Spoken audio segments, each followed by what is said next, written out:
কে আমার মতন এরকম কৃপণতা করো, নতুন জিনিস কেনার পর ব্যবহার করতে মায়া লাগে। হ্যালো এভরিওয়ান, আসসালামু আলাইকুম, কেমন আছে? আশা করি অনেক অনেক ভালো আছে। তো দেখেন আজকে কিছু নতুন শোপিস কিনছি, কিন্তু এগুলো আমার ক্লিকার জানি ব্যবহার করতে অনেক মায়া লাগে। আমার যে কোনো জিনিস আমি মনে 3-4 বছর ধরে রাইস কুকার, প্রেশার কুকার 5-6 বছর হয়ে যাবে ব্যবহার করি নাই, কিনে রাখছি সব কিছু, ফ্রাই প্যান, এগুলো আমার কিন্তু ব্যবহার কিন্তু অনেক ভালো লাগে, কিন্তু কোনো কৃপণতা করি না।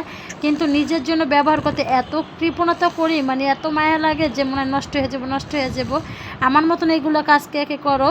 তো যাই হোক, এগুলো সকাল সকাল কতগুলো শোপিসের কিনে নিয়ে আসলাম সাজানো গোছানোর জন্য।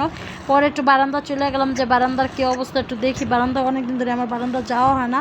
তো দেখো বারান্দা যাই আমার কত সুন্দর ফুল ফুটে রয়েছে, মাশাআল্লাহ। দেখতে যে এত কিউট লাগছিল ফুলগুলা, মানে একবার বলার বাহিরে, মানে এত ভালো লাগছিল ফুলগুলো। মানে আমার বারান্দা গেলে এখন মন প্রাণ সবে ভরে যায়। কিন্তু আমি এরকম একটা কৃপণতা মানুষ, আমি সব কিছু গুছাইতে পছন্দ করি, বাট আমি ব্যবহার করতে, নিজের জন্য ব্যবহার করতে মায়া লাগে। আমি কেনার পর্যন্তই আছি, কিন্তু কিনে গেছে আমার ওই জিনিসটা দিয়ে কাজ করতে ভালো লাগে না, কিন্তু ভালো লাগে, কিন্তু মায়া লাগে যে নতুনটা নষ্ট হয়ে যাবে এরকম একটা ব্যবহার হয়ে যায়। তো যাই হোক, এদিকে হলো তো এক জায়গায় হলো আজকে নতুন জিনিস দিয়ে রান্না বান্না করি। তো যে বাটিতে আমি সাজিয়ে রাখছি করলা, পটল খোসা আজকে ভর্তা করব। তো আজকে নতুন জিনিস, টুকিটাকি জিনিস দিয়ে ব্যবহার করি, দেখি কেমন অনুভূতিটা লাগে। তো মাশাআল্লাহ কলম আজকে পটল ভাজবো। তো পটলগুলো আমি কেটে কুটে নিই, আর এদিকে পটল খোসাটা ভর্তা করব। পটল খোসাটা ভর্তাটা আমার কাছে অনেক ভালো লাগে। আর এদিকে হলো করলা ভাজি করতেছিলাম। করলা ভাজি করার পর হলো আরে মুরগি মাংস রান্না করবো। তো মুরগি মাংসটা ভালো করে কষা নিতেছি, আর এদিকে পটল খোসাটা ভর্তা করে নিতেছি। পটল খোসাটা ভর্তা করলাম, আমার কাছে অনেক ভালো লাগে এরকম করে সেদ্ধ করে। পরে হলো পেঁয়াজ দিয়ে, মরিচ দিয়ে টাইলে একটু তেল দিয়ে টালার পর শিলপাটা ভর্তা করে আমি একটু খাইয়াও নিছি। এত মজার একটা খাবার, মানে বলার বাহিরে।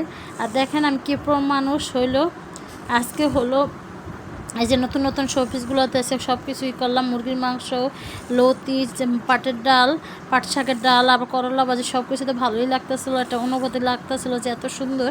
তো আমি একটু খাবার খাবো দেখে আবার প্লেটে সাজায় নিলাম, যে দেখি নতুন বাটি দিয়ে বাইরে টেরা দেখি কেমন লাগে, ভালো লাগে কিনা। তো দেখেন নতুন বাটিতে বাইরে দেওয়ার পর হলো আমি একটু বারান্দা নিয়ে গেলাম। বারান্দা নিয়ে যাওয়ার পর হলো খাওয়া দাওয়া শেষ হলো, আবার একটু ছাদ বাগানে চলে গেলাম। ছাদ বাগানে যাওয়ার পর হলো মাশাআল্লাহ আমার কচু গাছটা করলাম অনেক উন্নত হয়েছে। তো আজকে একটু খোসাখুচি করে দিলাম, যেহেতু বৃষ্টি নামছে, মাটিগুলো একবার শক্ত শক্ত হয়ে গেছে। আর এদিকে মরিচের গাছের অবস্থা দেখেন কি অবস্থা, সব মরিচ গাছ আমার মরে গেছে, যেহেতু বৃষ্টির কারণে অনেক মরিচ গাছ ক্ষতি হয়ে গেছে, মানে প্রায় অনেক মরিচ গাছে মরে গেছে। কারণ অতিরিক্ত কোনো কিছুই ভালো না গাছের জন্য। বৃষ্টি ভালো, কিন্তু অতিরিক্ত কিছুই ভালো না। তো অতিরিক্ত দেখেন বৃষ্টি হয়ে গেছে, তো হয়ে যাওয়ার পরে একবার দেখেন কি অবস্থা মরিচ গাছের। আর এদিকে ছাদ বাগান থেকে এসে বাচ্চাদের একটু চিকেন ফ্রাই ভাজা দিতেছিলাম, তো আর একটু আলুর চপের মতন বানাইছিলাম, তো এগুলো বাচ্চাদের জন্য ভাজা দিলাম। তো ভিডিওটা কেমন হয়েছে অবশ্যই একটু কমেন্টে জানাবেন। সবাই ভালো থাকবেন, সুস্থ থাকবেন। আমার ভিডিওগুলো যদি ভালো লাগে অবশ্যই লাইক, কমেন্ট, শেয়ার করে পাশে থাকবেন। আল্লাহ হাফেজ।